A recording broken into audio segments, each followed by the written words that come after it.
You're listening to Healthcare Now Radio. Stand by for This Just In, the latest in healthcare innovation and technology trends with your HIT advisor, Justin Barnes.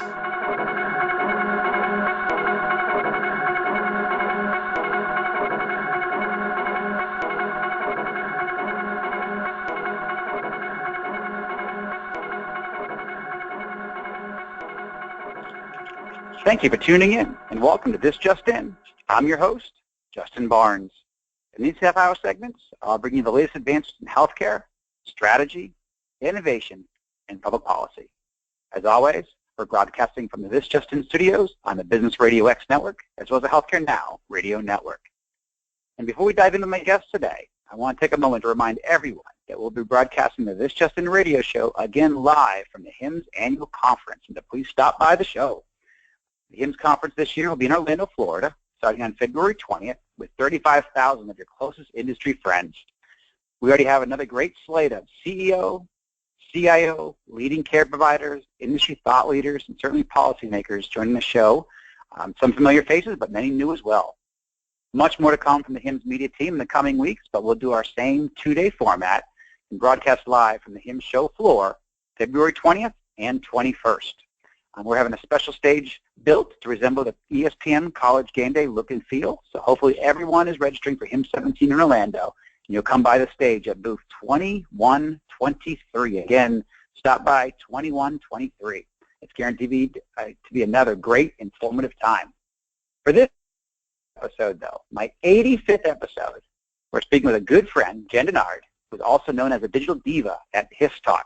Jen is the founder of Health IT Chicks community and supports women in health IT. Welcome back to the show, Jen. Thanks. I cannot believe I have the privilege of being on your 85th episode. That's great. That's great. You're always one of my most favorite guests because we get to kind of talk all things that's fun, informative, educational, but some groundbreaking, but we really cover the whole gamut because you and in your role with HIStalk and your role in social media, you have your finger on the pulse of everything that's happening today and now in healthcare. So it's fun. Yeah, I try, and given that it's today and now in healthcare, it's never a dull moment, right? There's always something new to talk about. Well, even as we record this show, Dr. Price, I believe through his confirmation hearing, is being held up because there were some no-shows at the hearing. So every single day, there's always something interesting to speak about. Yeah, I woke up this morning thinking I had an inkling of what I'd be writing about for HIStalk today, and that all changes in a minute. So Exactly.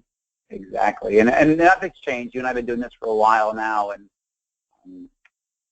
every year, I think, I'm an optimist, so I always think, hey, it's going to get easier, or it's going to get, it's just going to continue to evolve, and it's great in phenomenal ways. And while it does, there's also trials and tribulations. But I guess every industry deals with it, but healthcare seems to always be more magnified. You're right. All good. Definitely. So before we dive into all things happening across the healthcare industry, let's rewind just a little bit. And let my guests know, many of my guests and my listeners certainly know you for sure. You've been in there in the industry, certainly very popular on social media. HIStalk is probably the number one read blog, certainly, or posting system service in the industry. So, but where were you born and raised and attend college? I was born in Pensacola, Florida, and I was raised in the Atlanta suburbs of Stone Mountain and Snellville. So I spent a good part of my childhood in those suburbs, and then graduated and ended up going to the University of Georgia, graduated from their wonderful journalism school, and just love UGA. And for those listeners that may be familiar with Athens, Georgia, where the school is located, Sure. I'm sure you'll identify with how much I love Athens. It's a great town. I loved it so much I ended up getting married there. And my husband and I are not huge football fans, but we're Athens fans. So we go back to that time to just soak up that college town feel. Yeah, Athens is a very special town, and they happen to have a great football team too. I mean, UGA. I do. It's always been a good program, always in the top 20 for sure, and sometimes the top 10. Very exciting to watch, and they're actually with some of their coaching changes and even some of their team changes and recruiting changes, they're going to have a very strong 2, 3, 4, 5 years and beyond. So it's going to be exciting to be a Georgia fan moving forward. It is, and I've got to say, I do miss Mark Richt. Sorry, I just have to give him a little plug.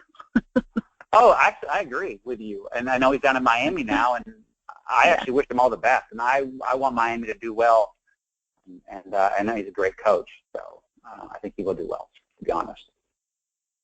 So tell us, and I did do a very good job of explaining HIStalk. I mean, we all check it out. We get the great stories. We always break interesting stories for the industry. But so tell us a little bit more about HIStalk and HIStalk practice. Gosh, where do I start? So HIStalk, the HIS part stands for Health Information Systems. It's a kind of a grassroots blog that started out as this kind of under-the-radar effort, founded, created, the passion project of Mr. HIStalk. He's an anonymous healthcare CIO, hospital CIO, who just decided that he wanted to put his opinion out there about what was going on in the industry. And he's been doing this for, gosh, 12 years, if not 12, almost 12. And it evolved. So HIStalk deals with healthcare IT news for the enterprise environment, hospitals, healthcare systems. HIStalk Practice is the sister website that I write for on a daily basis, and that, of course, covers ambulatory news. And to me, I work for HIStalk now. It's a dream job, but before I was on the vendor side, and so HIStalk was my go-to morning read with my cup of coffee, and it was just such a great educational tool for me to use in that job, and I know a lot of readers use it for the same thing. But we've gotten quite a dedicated following of C-suite folks because Mr. HIStalk has just kind of tells it like it is. He prides himself on unbiased reporting, dash of opinion thrown in there, which people appreciate from time to time. Certainly gets our readers talking back and forth amongst themselves, which is always fun to read. So I encourage all your listeners to check it out. Oh, yeah. I mean, if you're in healthcare and certainly health IT, HIStalk needs to be one of your daily staples. And what I always appreciate about it is it's almost like a no-nonsense, no-holds-barred, no-fluff discussion. There's no marketing ease. And if you try to market or do anything promotional, they'll call you right out. He certainly will.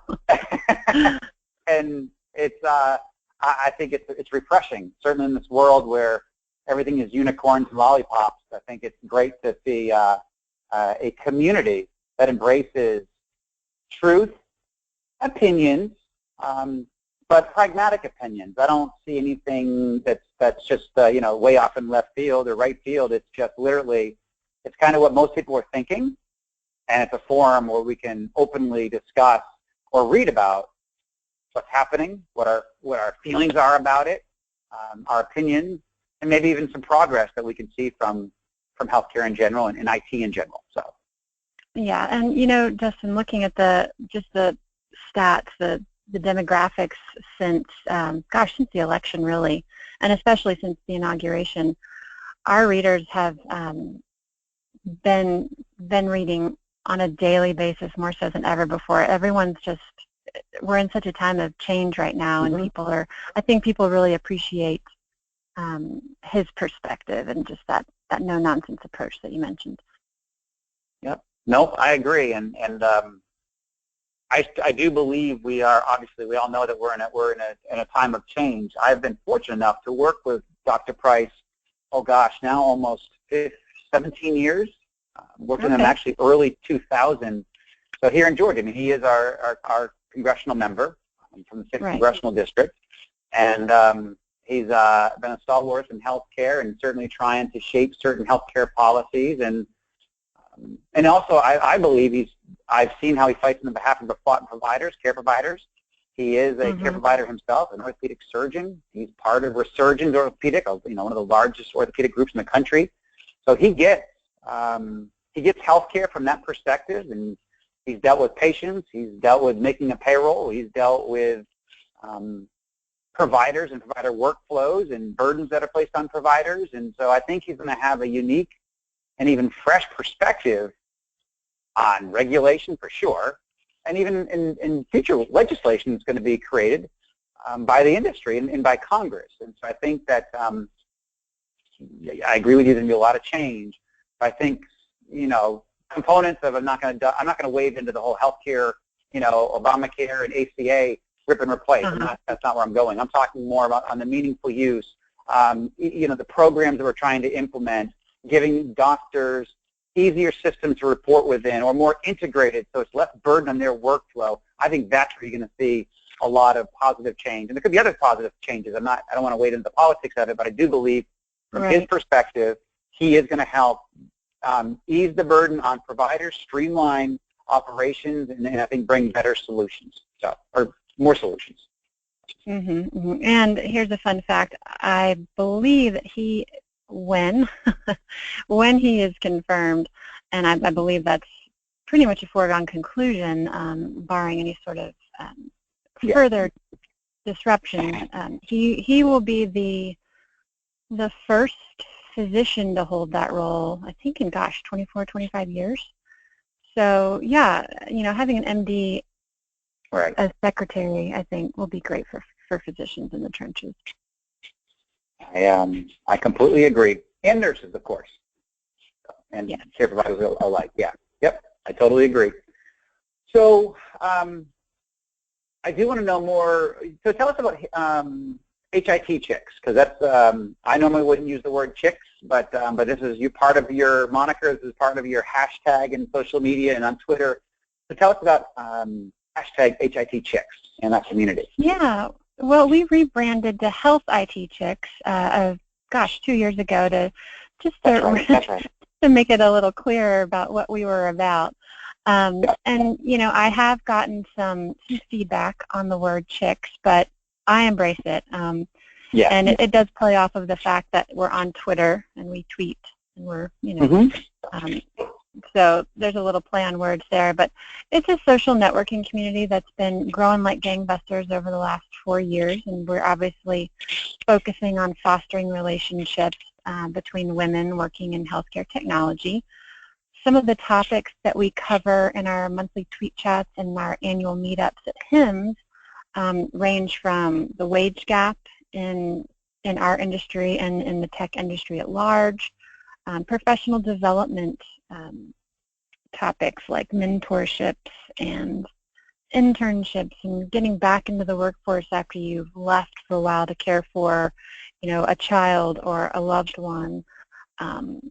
This year, I'm excited that we're kind of veering off of our traditional professional development path, and we're going to be talking to women who are working in the mental health technology space, and that's going to be at HIMSS. So for those folks who are going to be at HIMSS, check us out. That's going to be on Tuesday at the HIMSS spot in the morning. So mental health and primary care are increasingly becoming integrated, whether that's through federal programs or incentives or through startups that are seeing need from stress relief apps are out there by the dozens, and women being kind of the healthcare CEOs of their families, and the last ones to ask for help when they need it. Mental health is kind of this topic that's not talked about too often, and I feel like we've got a great forum to do that and to really get a conversation going. So we're excited about that, and you can find us on Twitter, you can find us on LinkedIn. We'll have a website up, hopefully by HIMSS, and I've just been really blessed to kind of to manage this group of amazing women and men. We have quite a number of male supporters. So I hope that your listeners will check us out and give us some feedback. For sure, and that's so hashtag Health IT Chicks Yes. That's the hashtag on Twitter. And for everyone that may have joined us a little late, my guest today is Jen Dennard, a.k.a. Digital Diva from HIStalk.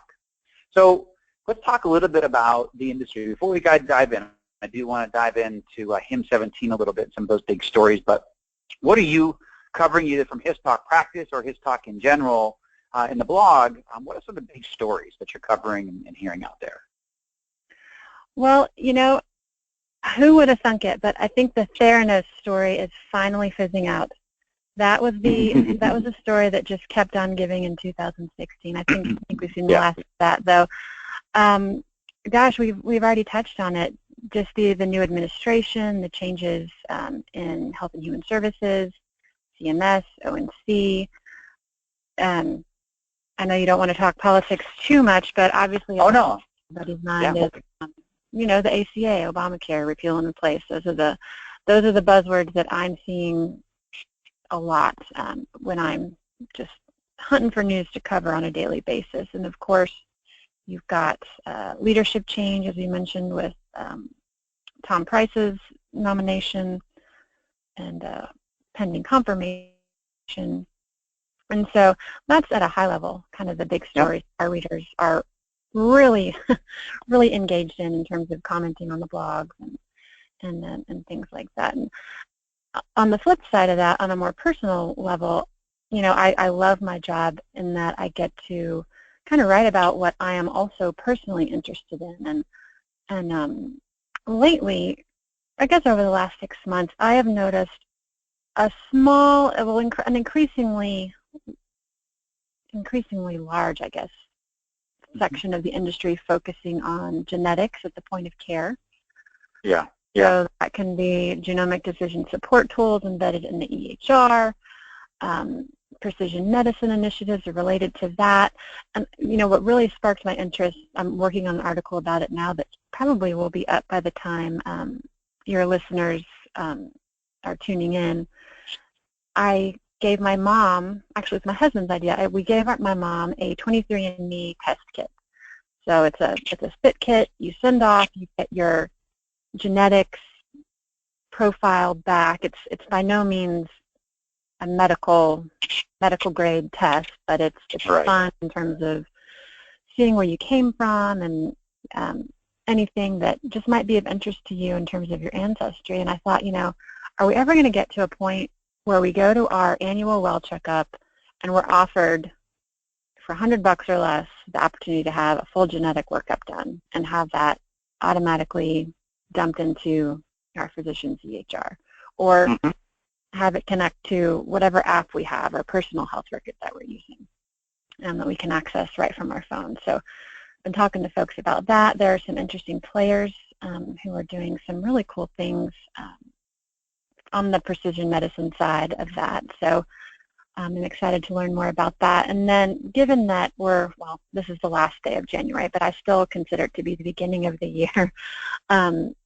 people are hopefully still keeping up with their New Year's resolutions in terms of getting fit, getting more sleep, trying to de-stress a little bit. And from a health IT perspective, I've been thinking, how does technology fit into workplace wellness programs, and how are these programs actually affecting outcomes in terms of employee health and in terms of employer costs?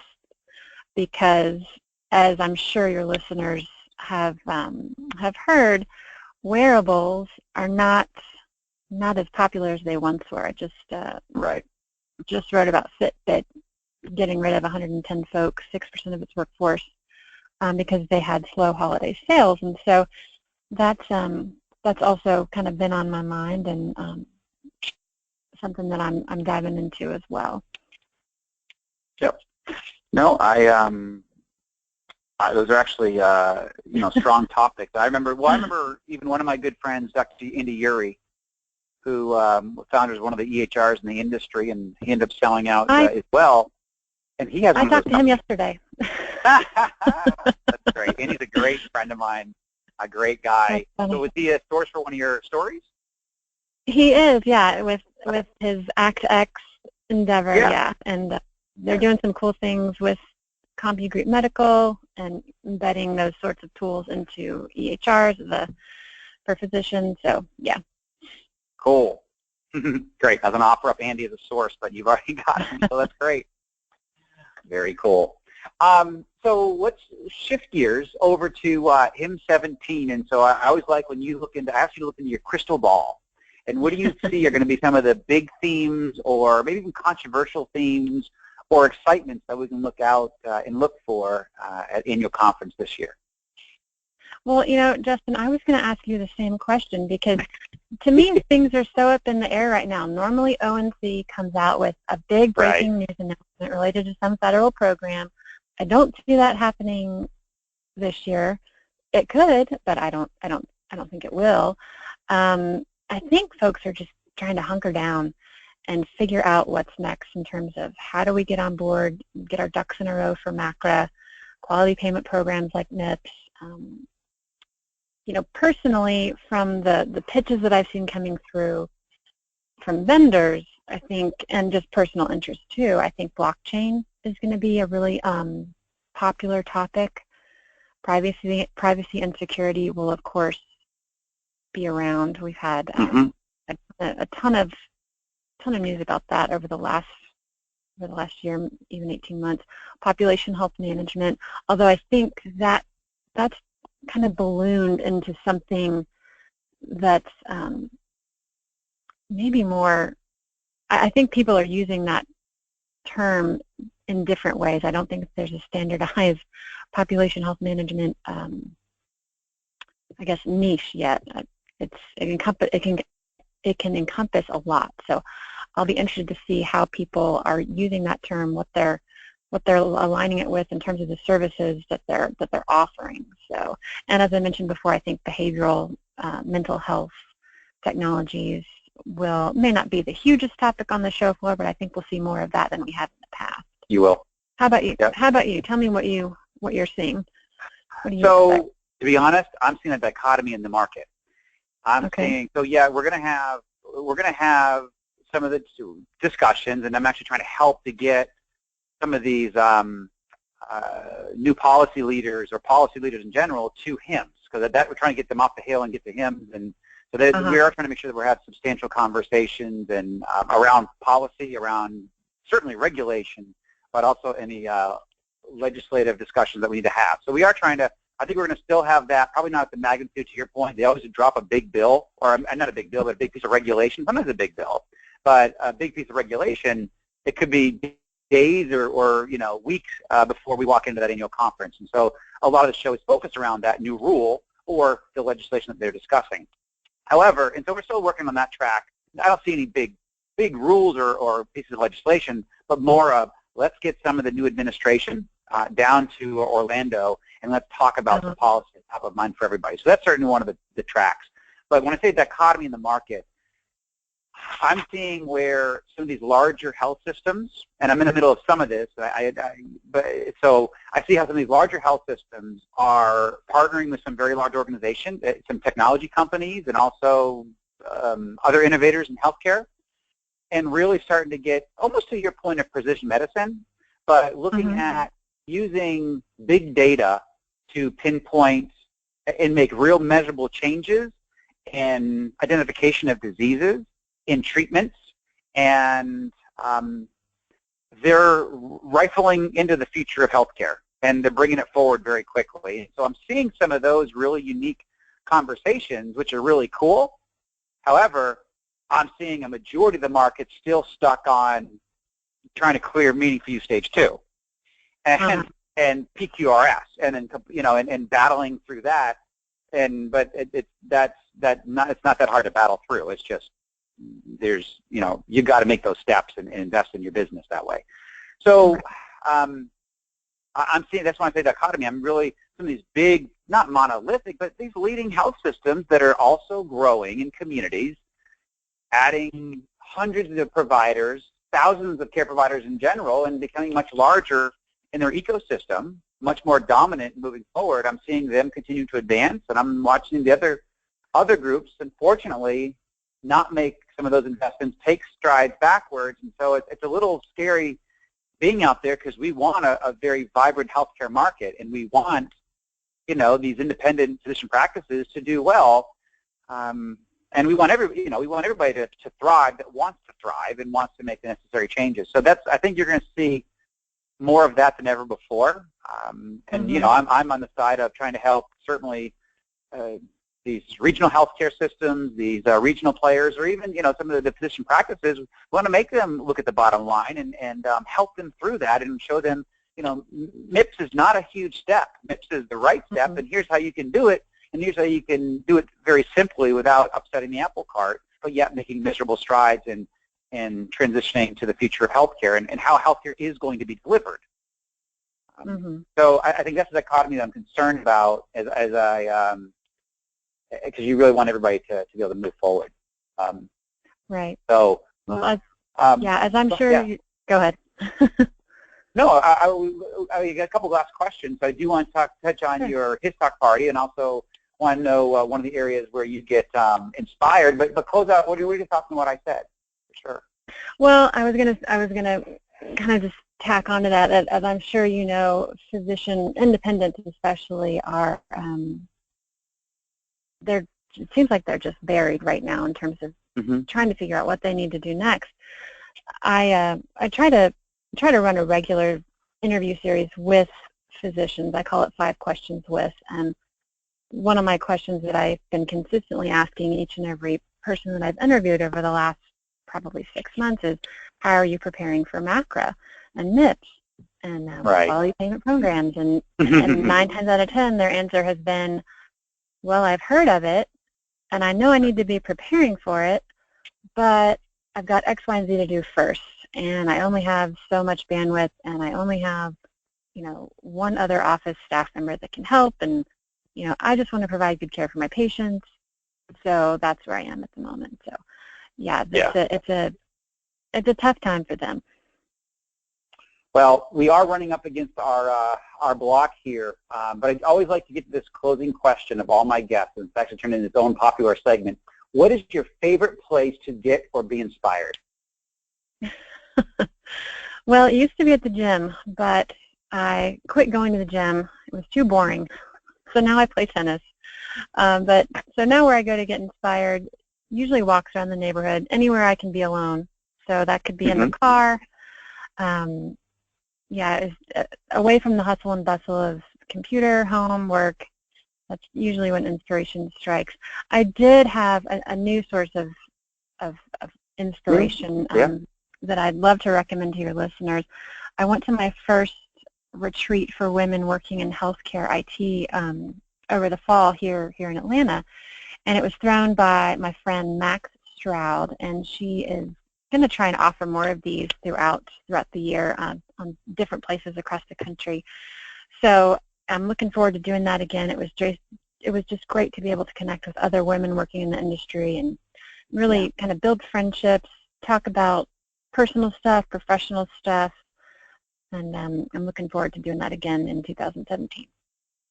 Well, very cool. No, I think connecting with peers is key. It's root of my success for sure, and happiness. But Jen, we always run out of time. You're always wonderful. You're a fantastic guest, and I truly appreciate you taking the time out of your schedule to join the show. Well, thanks so much for having me. I appreciate it.